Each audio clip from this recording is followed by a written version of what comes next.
हजी खूट दिन छोटो हजी खूटे, दिन कूटे हजी खूटे, दिन कूटे हजी खूटे, दाड़ो कूटे कूटे करके हजी खूटे, दिन खूटे हजी कूटे दिन खूटे। ये तो अपने साथ अन्याय है। इसलिए आज का दिन उत्तरायण है, सूर्य दक्षिणायन से उत्तरायण जा रहा है। ऐसे ही हमारा चित्त भी भोग से समय को बचाकर योग के तरफ चल पड़े, यही आशाराम की प्रार्थना है। हरि ओम।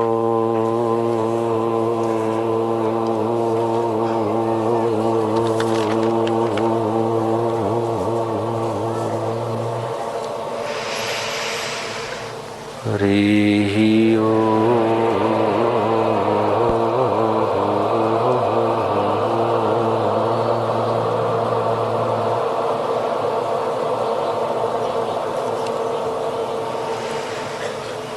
ઉત્તરાયણ એટલે સારા કાર્યો કરવાના શુભ દિવસો।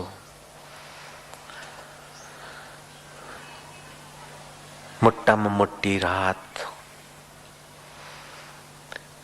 અને 31 જૂન મોટામાં મોટો દિવસ, 23મી માર્ચ બરાબરના રાત દિવસ, 23મી સપ્ટેમ્બર બરાબરના રાત દિવસ,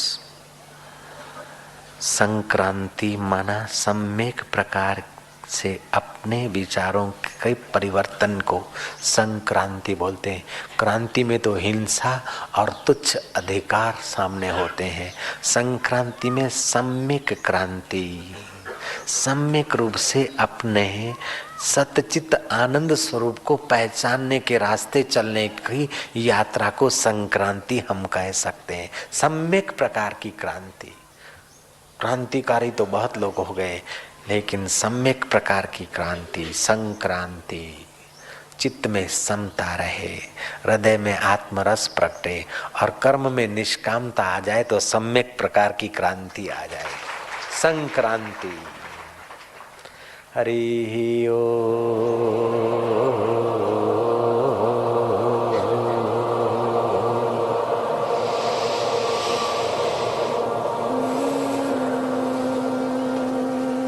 ફરીથી ઊંડો શ્વાસ, પ્રાણ બલ को बढ़ाओ।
जैसे प्रतिदिन सूर्य के प्रकाश में श्वास लेते समय भावना करनी होती है कि हम आरोग्यता को, सुख और शांति को, प्राण शक्ति और स्फूर्ति को, सफलता और सिद्धि के प्रमाणों को आमंत्रित कर रहे हैं, ऐसे ही अभी संकल्प करो कि हम हमारे जीवन की सम्यक प्रकार की क्रांति हो, विचार और कर्मों में सम्यक प्रकार की क्रांति हो। ऐसे आत्मबल के प्रमाणुओं को, दृढ़ता के प्रमाणुओं को आमंत्रित कर रहे हैं।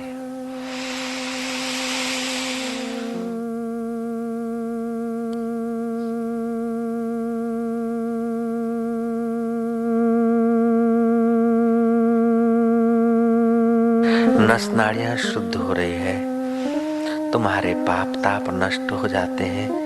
इस प्रकार के प्रयोग करने से तुम्हारा तन निरोग, मन पावन और बुद्धि में बुद्धिदाता का आनंद प्रकाश बढ़ता है।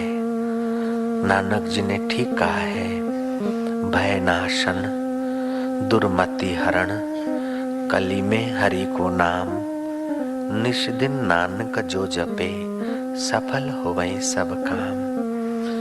भय दूर हो जाएंगे, मति तेजस्वी होगी और तुम्हारी कामनाएं सफल होगी। हरि नाम का प्रभाव, हरि नाम के ध्यान का प्रभाव, हरि नाम के गुंजन का प्रभाव आप थोड़े दिन करिए, फिर देखिए बहुत बहुत लाभ होता है।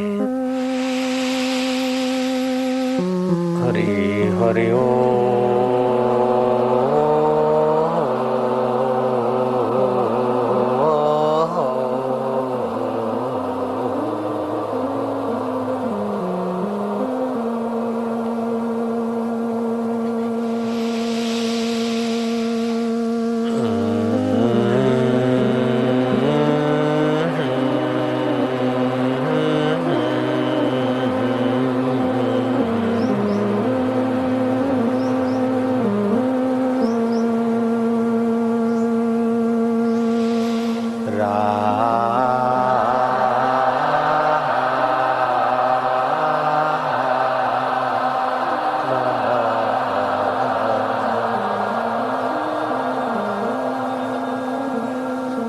हरि ओम।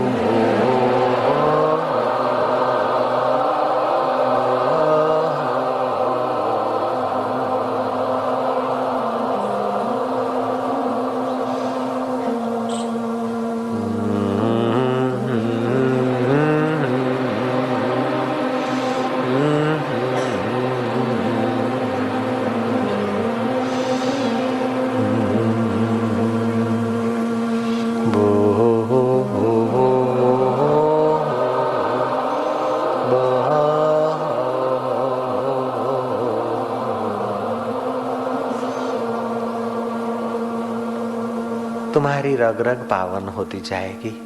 तुम्हारा रक्त का कण कण हरि नाम से पवित्र होता जा रहा है। तुम हरि को प्यार करने से सचमुच में हरिमय होते जाओगे। कलयुग में भगवान नाम जप कीर्तन की बड़ी भारी महिमा है। तुम उस परमात्मा को प्यार करते जाओ जिस परमात्मा ने तुमको कथा कीर्तन की जगह पर पहुंचाने की प्रेरणा दी है, अपने तन को लाने की सत्ता स्फूर्ति और चेतना दी। उस चैतन्य स्वरूप परमेश्वर को स्नेह करते जाओ।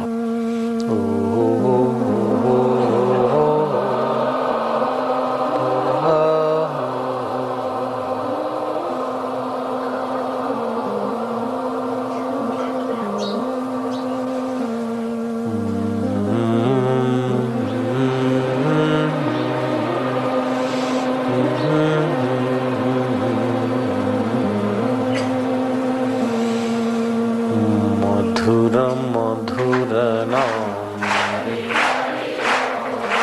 पावन पावन नाम, दिलों का दुल्हारा नाम,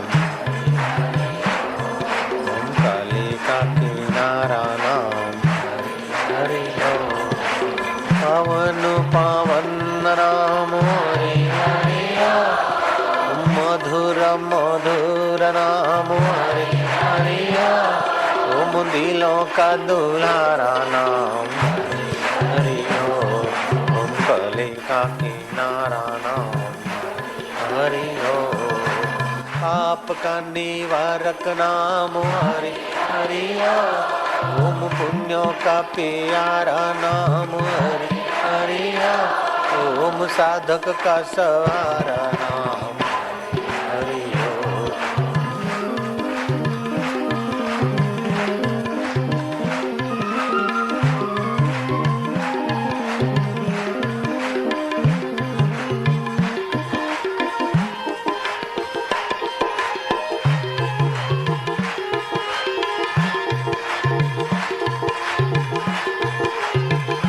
तिल गुड़ दिया आणि गोड गोड बोला, तिल गुड़ दिया आणि गोल गोल बोला।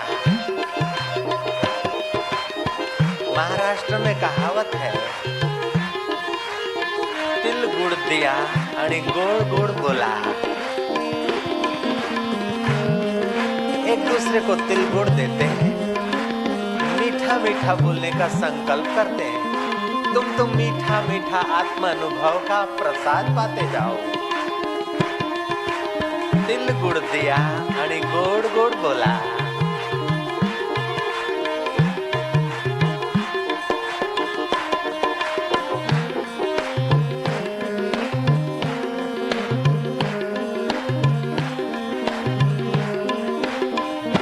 आज के दिन भगवान शिव ने दक्षिण में ऋषियों को आत्मधन दिया था, आत्मरस का दान दिया था शिव जी ने ऋषियों को उत्तरायण के दिन। तुम भी अपने दिल को भगवती रस दो आज के दिन। अन्न रस जल रस तो बहुत पाया, अभी तो हरि रस पाते जाओ।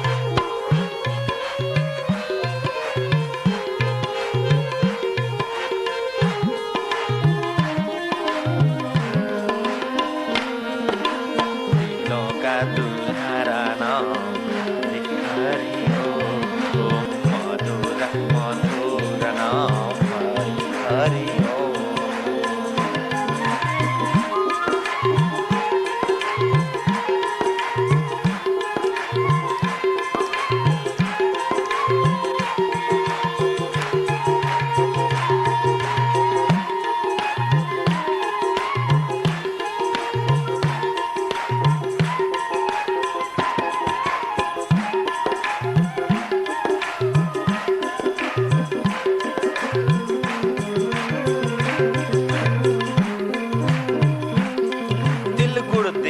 आणि गोड़ गोड़ बोला। तिल गुड़ दो और मीठा मीठा बोलो, और तुम मीठा मीठा पाओ भीतर में, हरि रस को पाओ। जय हो मारा वालुड़ा।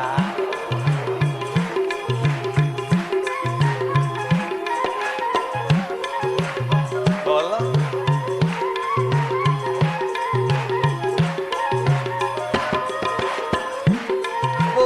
धन भागी रही होगी, जहाँ ग्वाल और गोपियां नाचे होंगे, हरि रस का पान किया होगा, वो बंगाल की धरती धन्य रही होगी, जहाँ गौरांग ने कीर्तन करवाया होगा।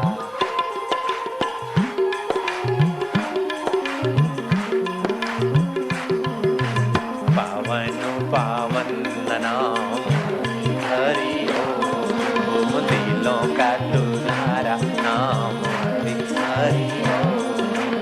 उत्तरायण को वही नाम हरि हरि ओम। उत्तरायण दिन प्यारा नाम हरि हरि ओम। पाप का निवारक नाम हरि हरि ओम। पुण्यों का प्यारा नाम हरि हरि ओम। मीरा बोले प्यारा नाम हरि हरि ओम। दिलों का दुल्हारा नाम हरि ओम। राम के दीवानों को जगत के सुखों की चाह नहीं, क्योंकि हरि सुख ऐसा है, जगत के सुखों की चाह नहीं। मुसीबतों के पहाड़ गिरे, दिल से निकलती आह नहीं, क्योंकि दिल में दिलबर का रस भरा है।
करता जाओ।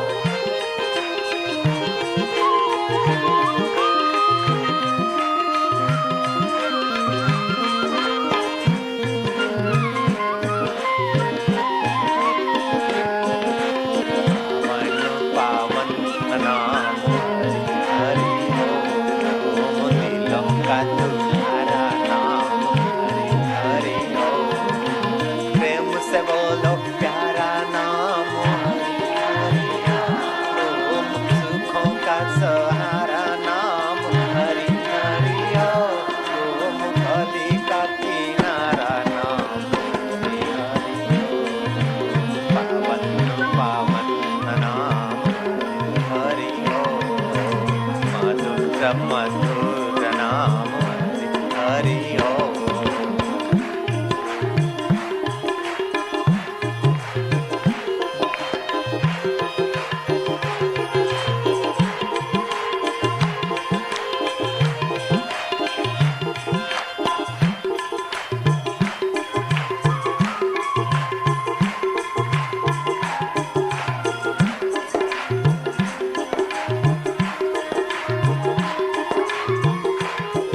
हरि हरि बोल।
पूरणपुरा जैसी श्रद्धा, पूरणपुरा जैसी गुरु भक्ति, तू मेरे दिल को अपने रंग से रंगी रखना।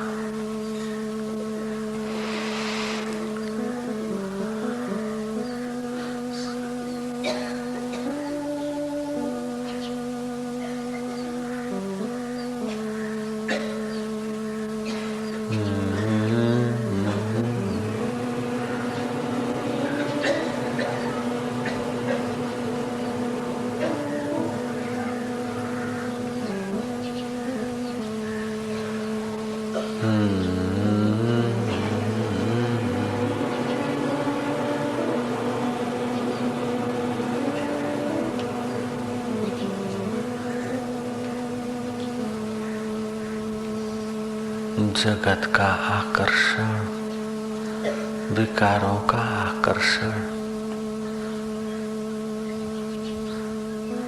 कई जन्मों से हमें ठगता आया है। अब उन विकारी आकर्षणों से हमें बचाकर तू निर्विकारी आत्म सुख के तरफ ले चल प्रभु। हे मेरे पुण्य, हे मेरे इष्ट देव, मेरे गुरुदेव, हे मारा वालुड़ा। मृत्यु कभी भी हो सकती है, मृत्यु कभी भी हो सकती है,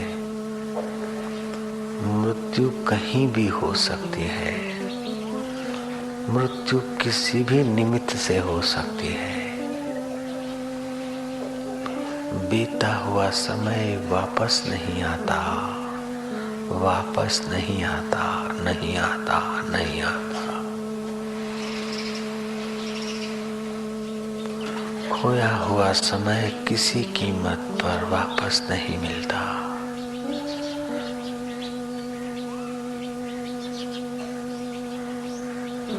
पैसा फिर से आ सकता है, स्वास्थ्य फिर आ सकता है, किश्ती मझधार से निकल सकती है, लेकिन बीता हुआ समय फिर नहीं आता। मृत्यु कभी भी हो सकती है, कहीं भी हो सकती है, किसी भी निमित्त से हो सकती है। बीता हुआ समय फिर नहीं आता, नहीं आता। और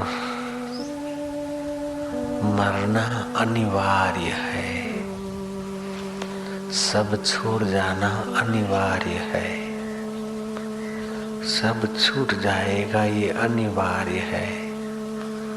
उसके पहले जो सब में है, जो सब है, उसका ज्ञान पाना अनिवार्य हो जाए, उसमें शांत होना अनिवार्य लगे और उसी को प्रीति करना अनिवार्य लगे, उसी का रास्ता दिखाने वाले संतों की कृपा पाना अनिवार्य लगे, जीवन धन्य हुए बिना नहीं रहेगा।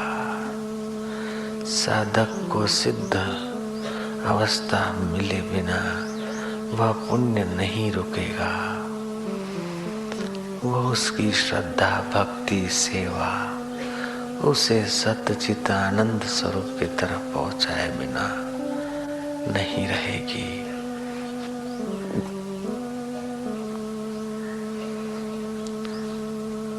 भगवान का भजन करने वाले 4 प्रकार के जापक माने गए हैं। एक वे लोग जप करते हैं जो भगवान का नाम का उपयोग करके अपना पेट पालन करना चाहते हैं, भिख मंगे। भगवान नाम से अपनी इच्छाएं, वासनाएं तृप्त करना चाहते हैं। दुकानदार और भीख मंगा स्वभाव के लोग भगवान नाम का जप करके भगवान नाम की आड़ में अपना गुजारा और विषय विलास करना चाहते हैं। दूसरे वे होते हैं जो पहले से इच्छा, वासना या धंधा बनाना नहीं चाहते, भगवान के लिए भगवान का जप ध्यान करते हैं, सत्संग सुनते हैं, जप करते हैं, ध्यान करते हैं और वे आगे बढ़ते हैं। आगे बढ़ने से उनकी कीर्ति, उनके पास सुख सुविधाएं, धन सामग्री का बाहुल्य, भोगी लोगों का संग, वे लोग फिर भगवत भक्ति का फल, भोग और भोगियों का संग पाकर उसमें उलझने लगते हैं। पहलों की अपेक्षा ये कुछ ज्यादा पवित्र है, फिर भी असावधानी का दोष है। तीसरे वे लोग होते हैं जो जप ध्यान करते हैं, किसी को पता न चले, ऐसे गुप्त, परम आस्तिक होते हुए भी नास्तिक जैसा जीवन जी लेते हैं। जैसे राजा सुसेन के मित्र बाहर से नास्तिक जैसे लगते हैं, अपनी धर्म पत्नी रानी जैसी वो रोज रोज बोलती थी, आपका हमारा प्यार है, स्नेह है, लेकिन आपको भगवान में प्रीति क्यों नहीं? राजा बात टाल देता था। वो रानी चाहती थी कि हमारे राजा भगवान नाम का जप करे, ध्यान करे, लेकिन उसने कभी राजा को देखा नहीं। ऐसा वो छुपा रुस्तम था। एक रात्रि को राजा के मुंह से भगवान नाम निकल गया। रानी को खुशी हुई। रानी ने उत्सव मनाया। दूसरे दिन राजा ने पूछा, उत्सव किस बात का है? रानी ने कहा, आपके मुंह से भगवान का नाम निकला, उसकी खुशी। राजा को चोट लग गई। भगवान नाम की गुप्त भक्ति रात को करवट लेते हुए, क्या गुप्त भक्ति और भगवान नाम मेरा निकल गया? जब नाम गुप्त भक्ति निकल गई तो फिर मेरे को जीने से क्या लाभ? फिर ये शरीर रख कर क्या लाभ? ये दिल फिर किस काम का, जिस दिल ने भगवान की भक्ति को बिखेर दिया। राजा का दिल बंद हो गया, मर गया। मर गया हम लोग कह दे, वो जी गया। मृतक शरीर से पृथक अपने भगवान के लोक में गया।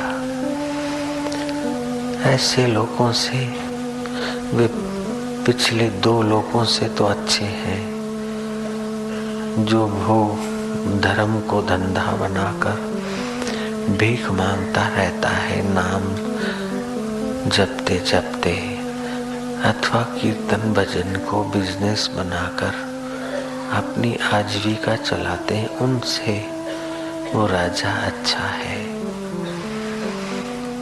चौथे वे लोग होते हैं जो भगवत भक्ति ध्यान से,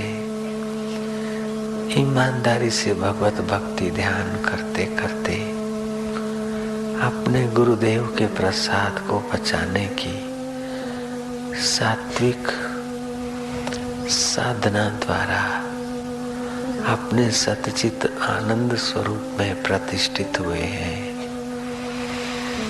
ऐसे भगवान के भक्त भगवान के स्वरूप में आप तो तृप्त हुए, दूसरों को भगवान नाम जपाते हैं, भगवत रस पिलाते हैं, दूसरों के दिल में दिलबर की प्यास जगाते हैं, दूसरों के अंतःकरण में सात्विक गुण और संयम सदाचार का सिंचन करते हैं। आप आनंदित रहते हैं, दूसरों में आनंद का संचार करते हैं। आप भक्ति मुक्ति के माधुर्य में रहते हैं, दूसरों को भी भक्ति और मुक्ति के माधुर्य का अधिकार दिलाने में प्रयत्नशील है। ऐसे पुण्यशील व्यक्ति जहाँ भी रहते हैं वो भूमि तीर्थ हो जाती है। ऐसे पुरुषों को जैन धर्म ने तीर्थंकर कहा। ऐसे उत्तम जापक भक्त ध्यानी ज्ञानी जिस वातावरण में रहे, जिन लोगों के बीच रहे, उन्हीं लोगों को उस पुरुष का रंग लगता है।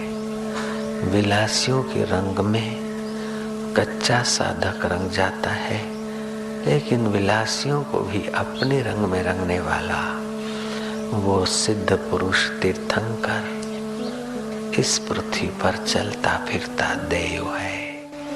चौथे प्रकार की पराकाष्ठा में पहुंची हुई भक्ति प्रीति साधना, वह संसारियों के लिए आश्रय स्थान बन जाता है। थके जीवों की थकान मिटाने का एक विशाल वट वृक्ष बन जाता है उसका व्यक्तित्व।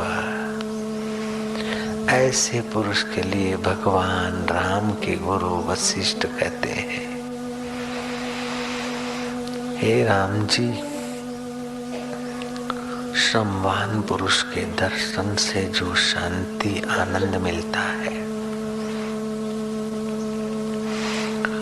उसके आगे गंगा की शीतलता भी कुछ नहीं। गंगा तो शरीर को शीतलता देती है, लेकिन ऐसे आत्मरामी संत तो अंतःकरण में इस जीव को इस जीव का हृदय शीतल करने की पवित्र शांति देते हैं। व्रत, उपवास, नियम, संयम, चांद्रायण व्रत करने से पुण्य मिलते हैं और वो पुण्य आत्मा स्वर्ग में जाता है। लेकिन ऐसे श्रमवान पुरुष के दर्शन से तो स्वर्ग भी कुछ नहीं, ऐसे ब्रह्म सुख को भोगने का अधिकार साधारण आदमियों को भी मिलने लगता है। अष्टावक्र कहते हैं तस्य तुलना के न जायते, जो चौथे प्रकार के जापक ध्यानी ज्ञानी है, ऐसे पुरुषों के होने से ही अभक्तों में भक्ति का संचार, नास्तिक में आस्तिकता का संचार, अशांत में शांति का संचार, अज्ञानी में ज्ञान का संचार, अनाथ में अपने नाथ के साथ मिलने का बल, ये सब अपने आप होने लगता है ऐसे आत्मरामी पुरुषों के संपर्क से।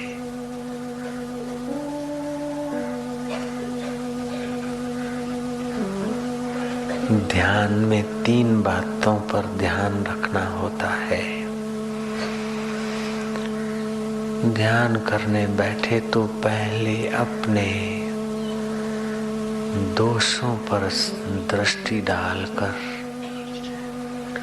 कौन से दोष हमारी योग्यता को, भक्ति को, साधना को क्षीण करते हैं,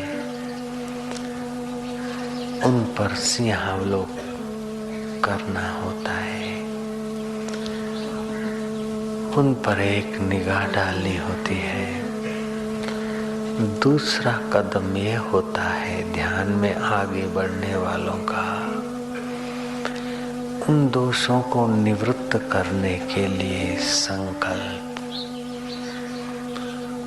उन दोषों को निवृत्त करने के लिए साधन भजन।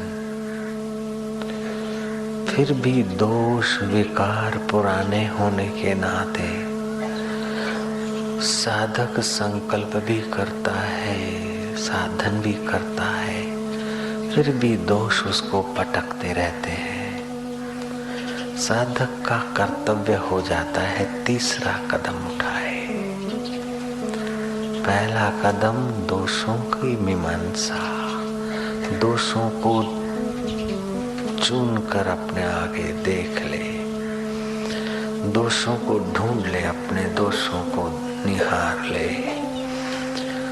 दूसरी बात, अपने दोषों को निकालने के लिए साधन भजन में, ध्यान में प्रवेश पाए।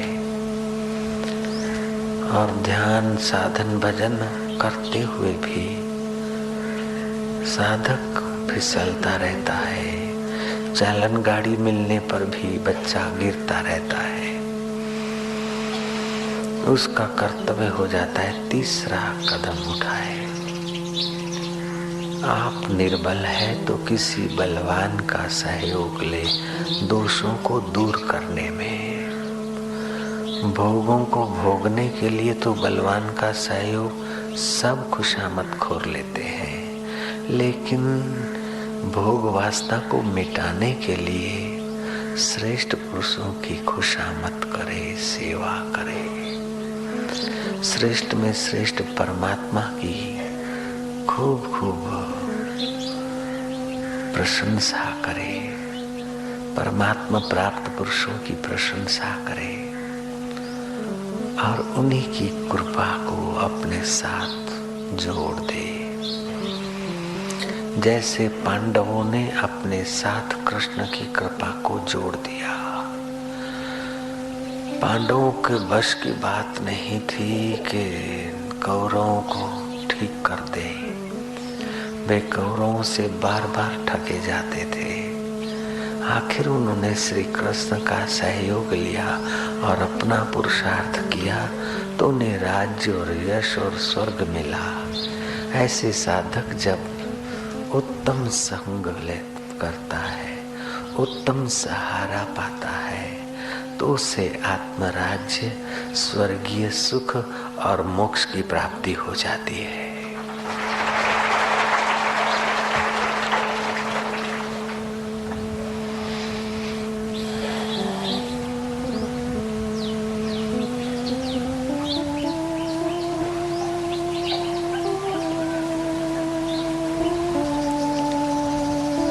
दुर्जनों की सेवा और दुष्टों का संग, भोगियों का सहवास साधक के लिए विष के बराबर हो जाता है।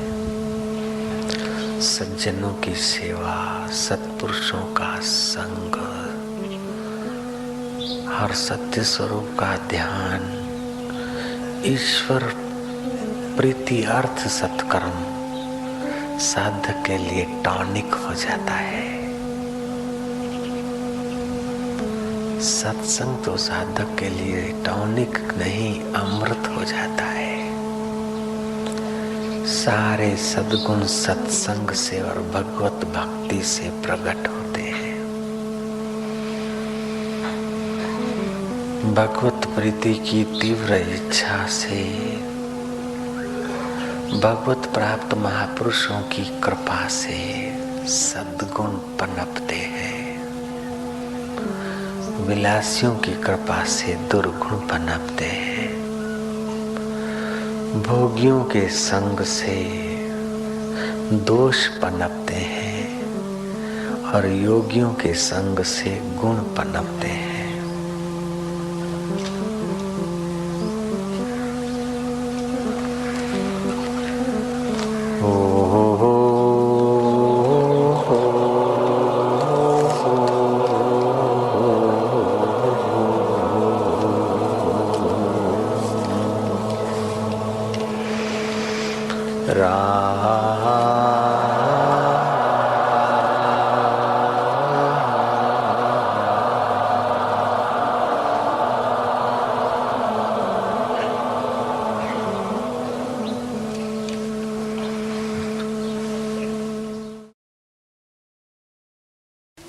हवा पीकर जीने वाले जोगी से मिला।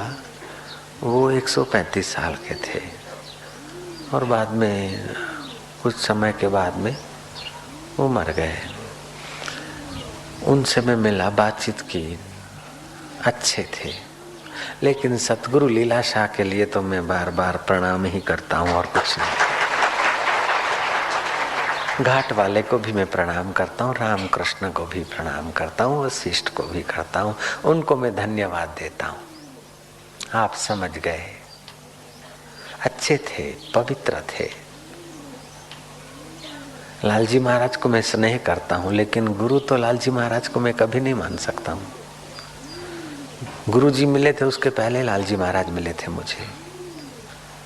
लेकिन साक्षात्कार कुछ और चीज होती है, सज्जनता और चीज होती है। तितिक्षा अच्छा है, तप भी अच्छा है, लेकिन तितिक्षा सहने वाला मौजूद है, तप करने वाला मौजूद है, योग करने वाला मौजूद है। ब्रह्मवेता में वो सब नहीं होता है। ब्रह्मवेता में कर्ता ब्रह्म में विलय हो जाता है। इसलिए ब्रह्मवेता को दूसरा जन्म लेने की मेहनत मजदूरी नहीं पड़ती। मैं आपका ज्ञान बढ़े इसलिए थोड़ा बात को विस्तार से कहने की कोशिश कर रहा हूँ। तपस्वियों के लिए, त्यागियों के लिए, भक्तों के लिए मेरे हृदय में खूब प्रेम है, मान है। अरे मेरे गुरुदेव ने तो मुझ पर ये कृपा की कि सांप के लिए भी मेरे हृदय में नफरत नहीं रहने दी है। ये मेरे गुरुदेव की कृपा है। रोड पर बस स्टैंड के पास में गधे वालों का घर है। गधे वालों का छोरे अभी तो जवान बड़े हो गए, छोटे थे, मैले कुचले कपड़े और लींट बहती थी। आश्रम की प्रसिद्धि नहीं थी तो मैं घूमने निकलता था, उन बच्चों को उंगली देकर घुमा दिया करता था।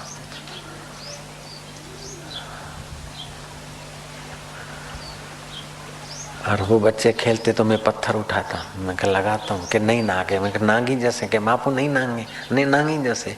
ऐसा हम खेल करते थे। अभी शिविर का खेल तुम्हारे से करते, शिविर नहीं थी तो ऐसे ही गधे वालों के बच्चों के साथ भी खेल लेते थे भाई साहब, सच्ची बात है।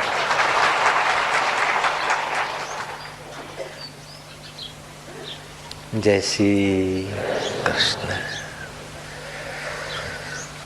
ईश्वर की ऐसी व्यवस्था है कि अगले जन्म की स्मृति गर्भ तक तो रहती है, लेकिन गर्भ से जब अपान वायु धक्का मार के बाहर निकाल देते तो वो नाड़ी दब जाती है, स्मृति खत्म अगले जन्मों की। अगर वो अगले जन्मों की स्मृति बनी रहे तो आदमी परेशान हो जाएगा। बचपन की या जुआने के सुख दुख की स्मृति अभी परेशान कर देती है, तो जन्मों की स्मृति कितना दिमाग खाली कर देती है। इसलिए ईश्वर ने व्यवस्था की है। जिसके पास मनोबल ज्यादा है, योग बल है, वे अपनी कई जन्मों की स्मृति जागृत करके देखते हैं, लेकिन निर्लेप रहने की क्षमता है ऐसे लोगों को ही अगले जन्मों की स्मृति जगाने का अधिकार है। दूसरे लोगों को तो स्मृति भुलाने में ही मजा है। इसलिए कभी चेष्टा न करें कि अगले जन्म की स्मृति हो जाए। एक माई ने किसी संत के पैर पकड़े कि मैं अगले जन्म में क्या थी। बड़ी माई सदाचारिणी, सेक्स से उसको बड़ी ग्लानि घृणा थी। बाबा ने युक्ति दिखा दी, माई रिवर्स ध्यान में गई और उसने देखा कि अगले जन्म में मैं वैश्या थी। माई बोलती हो नहीं सकता। संत ने कहा बिल्कुल सच्चा है। अगले जन्म में तू इस विकारी सुख से इतनी उब गई थी, इतनी उब गई थी, इतनी, जो चीज नहीं होती उसकी इच्छा होती है, और जो चीज बहुत होती है उससे उतनी नफरत होती है। ये मनोविज्ञान है। तो तू वैसा थी, इसलिए तुझे सेक्सुअल नफरत, सेक्सुअल भोग ने इतना थका दिया, इतना उबा दिया कि वही उबान और थकान का भाव, स्वभाव तेरा इस जन्म में दिख रहा है और तू भगवान के रास्ते चलिए है। मेरा आशीर्वाद है। ऐसे कई लोग भजन करते हैं भीख मंगों की नाई, हाय राम हाय राम हाय राम, अपने भगवान नाम को बिक्री करके गुजारा करते हैं। वे ढोंगी, पाखंडी और नाम के प्रभाव को बेचने वाले होने पर भी अच्छे तो माने जाते हैं। अच्छे ये कैसे? जैसे एक कहानी सुन लो। एक धर्मात्मा राजा ने आदेश दे रखा था कि इस तालाब में धार्मिक लोग नहाते धोते, कोई मच्छी नहीं मारेगा, अगर मच्छी मारेगा तो उसको सजा दी जाएगी। दिन को कोई मच्छी नहीं मारता था, रात को एक मछुआ, क्योंकि कोई मच्छी नहीं मारता तो बहुत मच्छियां थी, तो एक मछुआ रात को आ जाता था। राजा को किसी ने खबर दी, राजा ने देखा कि मैं देखूंगा। राजा रात्रि को गए अपने सैर करते हुए घोड़े पर। मछुआ ने तो जाल डाली, देखा कि ये राजा ही हो सकते हैं, अब मैं मरा। मछुआ ने जाली फेंक दी, मच्छियां भी छोड़ दी और खुद मच्छी पकड़ने को तो गया था, तो कपड़े तो ऐसे ही थे, वो सारे कपड़े वपड़े फेंक फांक के एक छोटा सा कटी कपड़ा बांधकर अपने अंग को मिट्टी मलकर अंधेरे अंधेरे में बैठ गया। राजा का घोड़ा नजदीक आया। राजा ने तो देखा कि मच्छी मार नहीं, ये तो साधु बाबा है। महाराज की जय हो करके राजा चुपचाप प्रणाम करके चला गया। उस मछुआ ने देखा कि मैं बेईमानी से साधु का ढोंग करा हूँ। जो राजा मुझे सजा देते, मृत्यु दंड भी दे देते, वो राजा मुझे प्रणाम करके गए। भगवान के नाम और साधु के वेश में कितनी शक्ति है। वाह! उसका मन बदल गया, वो भगवान नाम लेता रहा और साधु बन गया। ऐसे झूठ मूठ में भी जो भगवान नाम लेता है तो नाम के प्रभाव से उसको रोटी तो मिल ही जाती है, 10, 20, 25 रुपया जो उसकी डिमांड होती है। लेकिन नाम रटन से अंतःकरण पे, अपने शरीर के केंद्रों पर, रक्त पर, स्वभाव पर नाम का प्रभाव तो पड़ेगा।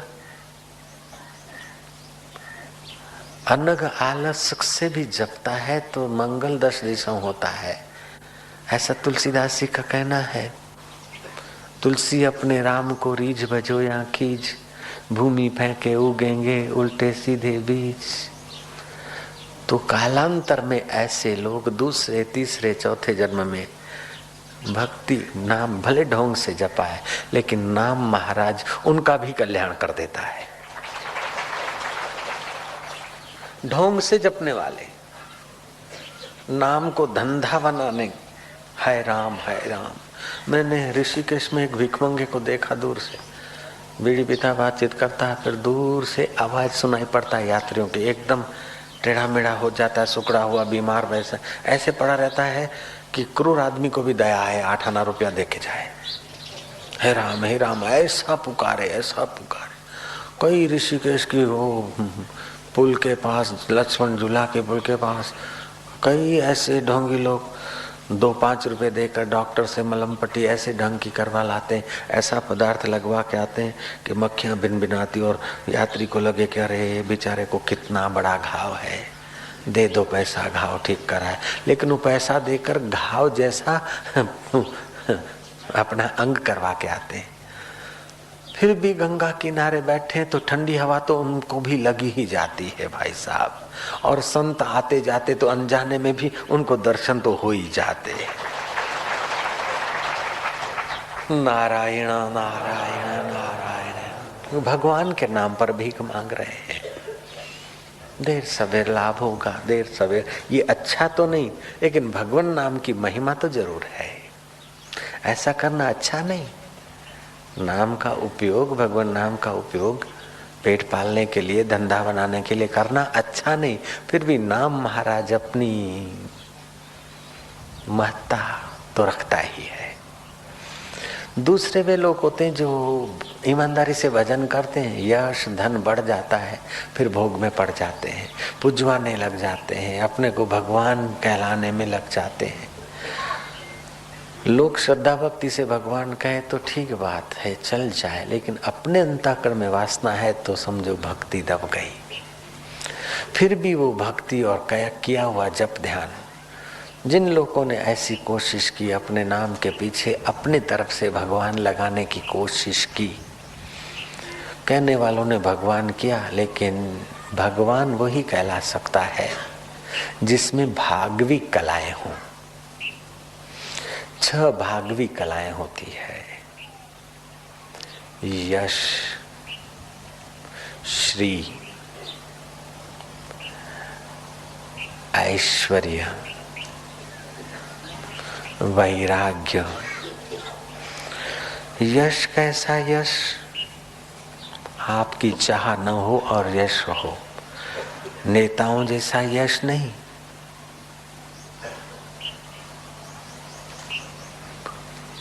सेठों जैसा यश नहीं कि पैसा देकर यश करा दिया, ऑटोमेटिकली यश हो। ये भागवी लक्षण है। यश, ऐश्वर्य, वीर्य। वीर्य माने क्या?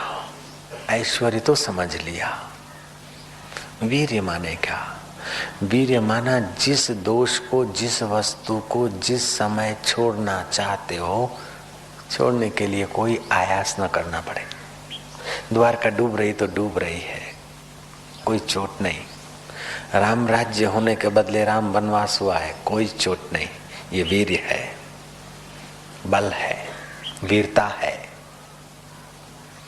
अगर कुछ छोड़ते समय चोट लगती है तो अभी भागवी कलाएं नहीं है। चाहे ब्रह्म ज्ञान हो जाए, फिर भी चोट लगती है तो भागवी कलाएं नहीं है, ब्रह्म ज्ञान हो गया हो सकता है। ब्रह्म ज्ञानियों को भी चोट नहीं लगती, बहे हुए बहते पानी में लकीर जैसा हो सकता है। श्री और वैराग्य, पूरे राग में 16,108 के बीच जी रहे हैं, लेकिन अंदर से सेक्सुअल राग या भोग का राग नहीं, विपरीत अवस्था में जी रहे हैं कृष्ण। युद्ध का केंद्र चक्र कृष्ण के इर्द गिर्द ही तो मंडरा रहा है। महाभारत के युद्ध के रिंग लीडर श्री कृष्ण माने जा सकते हैं, मैन व्यक्तित्व रिंग लीडर श्री कृष्ण। फिर भी श्री कृष्ण के चित्त में कितना वैराग्य, भागवी कलाएं। उत्तरा के गर्भ की जब रक्षा करने की बात आई, उत्तरा ने उसको क्षमा कर दिया अश्वत्थामा को। उत्तरा की समता की जब बात आई तो श्री कृष्ण ने अपनी समता के दर्शन कराए। पांडवों और कौरवों के बीच मेरे हृदय में अगर राग और द्वेष न रहा हो, जिसके चित्त में राग और द्वेष नहीं रहता तो वैराग्यवान है। रागी में द्वेष रहेगा, द्वेषी में राग रहेगा। मैं किसी से द्वेष करता हूं तो किसी से राग जरूर होगा, और किसी से राग करता हूं तो किसी से द्वेष जरूर रहेगा।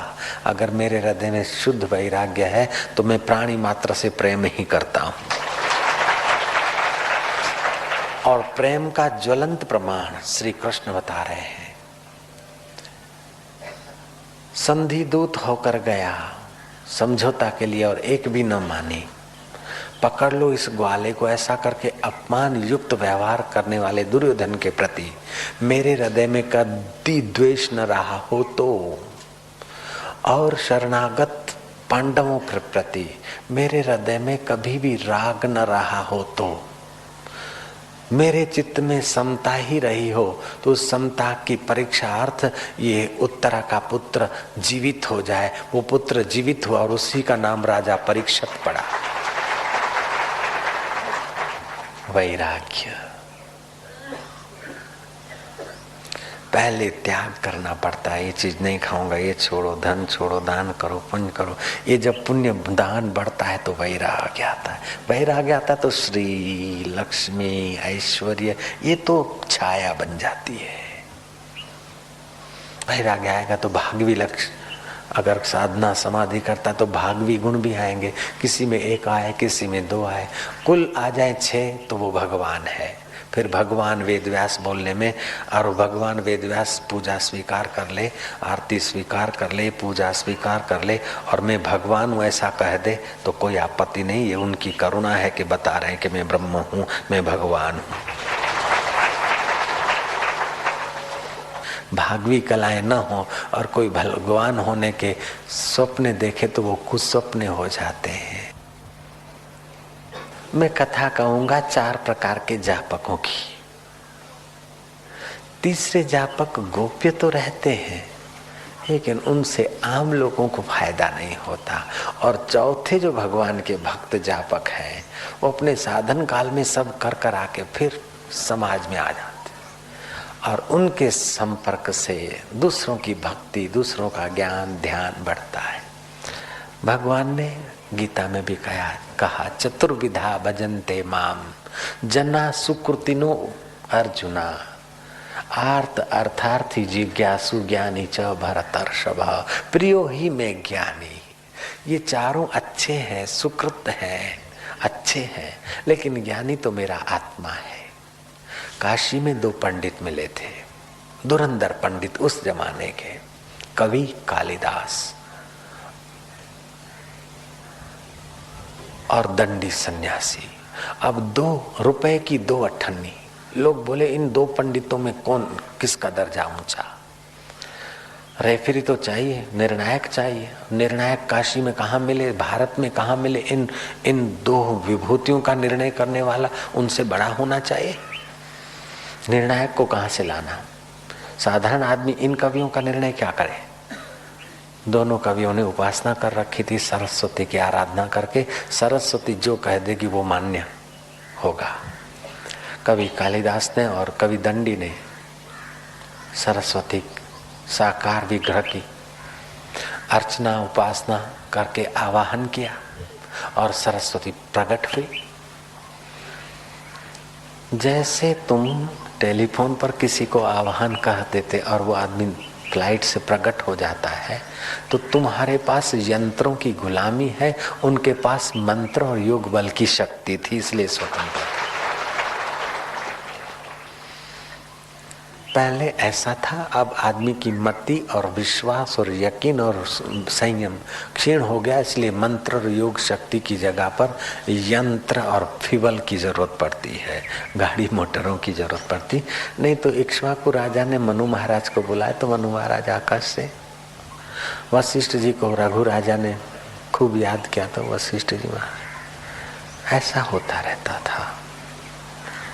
प्राचीन कथाओं से ज्ञात होता है। मैं बात बताना चाहता था, कवि दंडी कवि काली, ठीक बरोबर છે। सरस्वती जी प्रकट हो गई।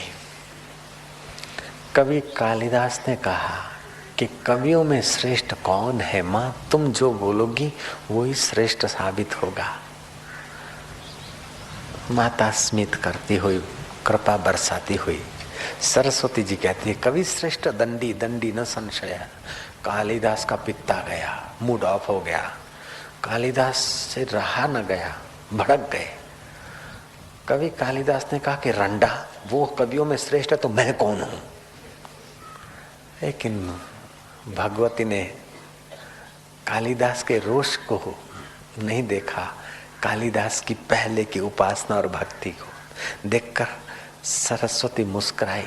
कवि श्रेष्ठ दंडी न संशय तव मद रूपा, उस कवियों में श्रेष्ठ तो वो है, कोई संदेह नहीं, लेकिन तू तो मेरा स्वरूप है।